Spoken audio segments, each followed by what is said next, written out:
يا مساء الخير، تعالوا نعمل فطيرة الراعي من أكتر الأكلات اللي عليها إجماع عائلي عندنا في البيت، وطريقتها سهلة قوي.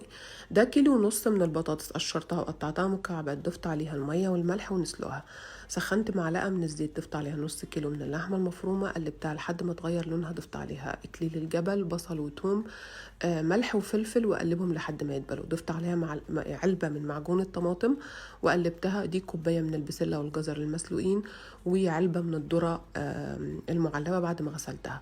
ضيف عليها معلقة مليانة من الدقيق وقلبها كده لحد ما يختفي الدقيق. ضفت عليها كوباية من المرق أو مكعب مرق دوبيه في كوباية مية ونخليها تغلي.